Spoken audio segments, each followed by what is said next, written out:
Hello, this is MattiAce, and in this video I'd like to talk a little bit about some of the common beliefs and misbeliefs about the ESFs, the upcoming changes to vertical thrust and air-to-air combat. Now I have a couple of suggestions that I think would benefit the game more than the announced changes that SOE has come out with. So now, unlike what a lot of people believe, being able to point your thrusters down in order to give yourself upwards momentum while pressing afterburner is not something that is going to give you an automatic upper hand in an air combat situation. Now this is commonly known as the reverse maneuver, and the problem with the reverse maneuver in this situation is that if you perform it, you are going to keep fighting in the area of where you was attacked. But in many situations what you want to do is fall back to friendly forces instead of fighting over enemy territory. Another thing is that in order to perform the reverse maneuver and in order to actually give yourself some upwards momentum, you need to use your afterburner. But you also use your afterburner in order to give yourself speed forward, meaning that in many situations you're not going to have enough afterburner fuel to give yourself this upward thrust momentum. The most common loadout for ESF pilots is that you have the rotary, or the hailstorm if you're a Vanner player, and the air-to-ground rocket pods. Now you can also have the air-to-air lock-on missiles as a secondary, or like what I have in this part of the video, the extended afterburner fuel tanks. And if you really want to be able to rely on performing the so-called reverse maneuver or giving yourself this upwards thrust momentum and maneuverability, the best loadout is to have a primary of your choosing and the extended afterburner fuel tanks. So now the reasoning behind reducing the upwards thrust with 75% seems to be that SOE wants to limit the extra maneuverability that helps more experienced and more skilled pilots, and that is something that lesser experienced and lesser skilled pilots can't really benefit from. And SOE wants to even out the playing field so that skill should have a lesser impact of air-to-air combat.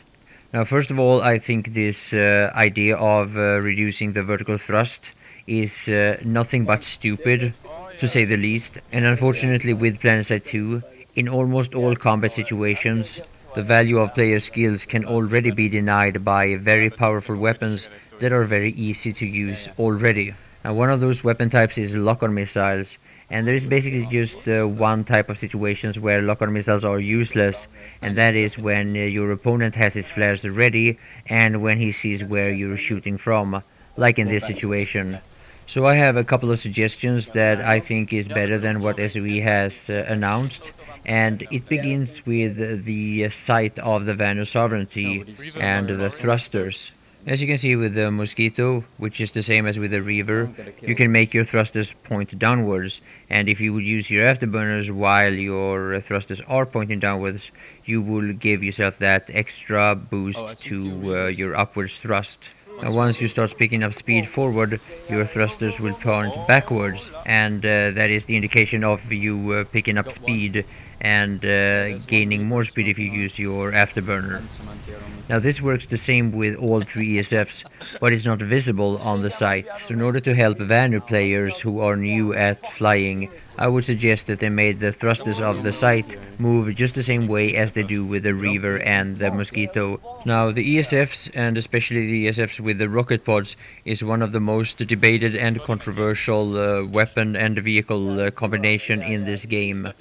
And I think the main reason for that is that a small group of people on each server is able to do very well with this weapon and vehicle combination, while the big majority of the players are not able to perform as well.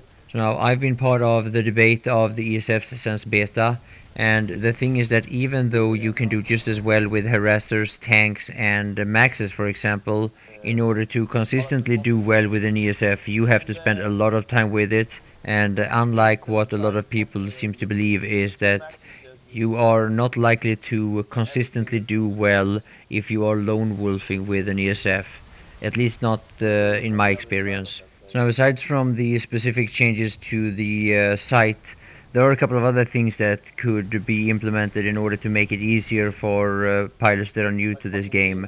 and that is to make it easier to control in what direction you have your thrusters. By making the air brakes stronger and by automatically making the thrusters point downwards when you use the air brakes, it will be a lot easier for newer players to control the ESFs. And what we see today is that there's a lot of people, including me and some of the most experienced pilots, is that we want to use the thrusters for upwards momentum, but we lose reverse, as we call it, and we gain forward momentum. Now there are a couple of ways of maneuvering so that you can get back into reverse, but I might cover that in a later episode of my ESF tutorials. But make no mistake, if you are being attacked from behind or above by a more experienced pilot, being able to perform the reverse maneuver is not going to save you. So now another very frustrating part of air-to-air combat is ramming. And this is something that happens mostly with inexperienced pilots just flying straight forwards toward you with full afterburner speed. And whether or not these people are doing this on purpose to ram you, or if it's just inexperience and excitement, I don't know. But if we had stronger air brakes and if it was easier to control the thrusters in order to give us upwards momentum, then this very tedious part of air-to-air combat would be at least minimized to some degree. Now another suggestion I have to the problems with the ramming is that the more speed you have when you are crashing into another ESF, the more damage you take yourself. That way people will be more motivated to try to avoid ramming.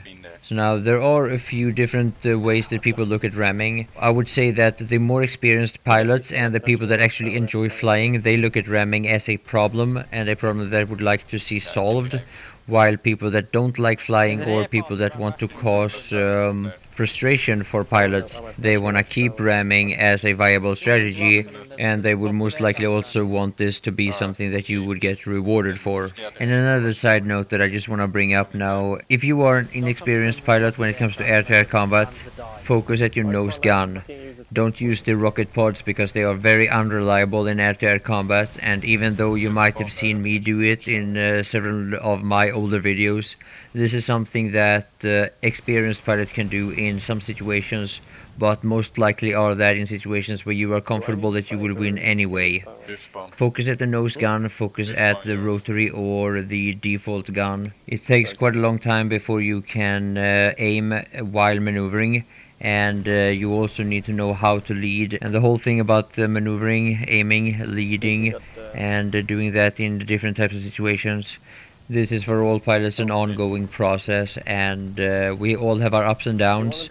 From time to time we focus at it a lot, and from time to time we focus at other things, and we just play the game other ways. And the moment we focus at something else than flying, we lose a lot of the ability to aim and lead and maneuver. That's just the way it is. So now if you have some more suggestions to what I have brought up in this video that could make air-to-air combat or flying in general in Planetside 2 better and a more enjoyable experience, please feel free to share it. Like with most of my videos, I will upload this one on Reddit, and you can have the discussion there, as well as in the comment section below this video or on the Planetside 2 forum, where I will post this video in the vehicle section. So I hope you enjoyed the video, and that's gonna have to be all. So please enjoy the last few minutes of the video, and bye for now.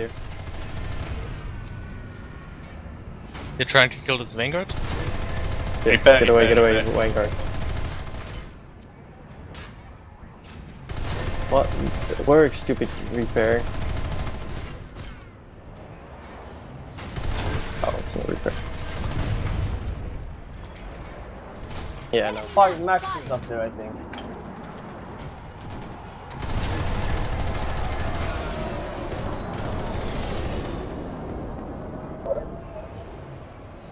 Oh.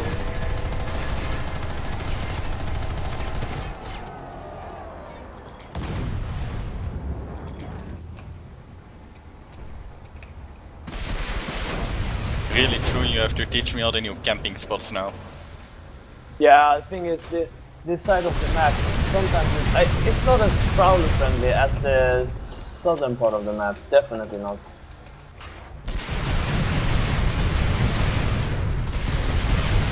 Oh, crossroads! Let's go fucking crossroads. Or maybe. Again, we have Crown in the way. Fuck it! I'm gonna go Crown again. Oh, there's a site coming towards the tune. I see it. Percy? You mean that one?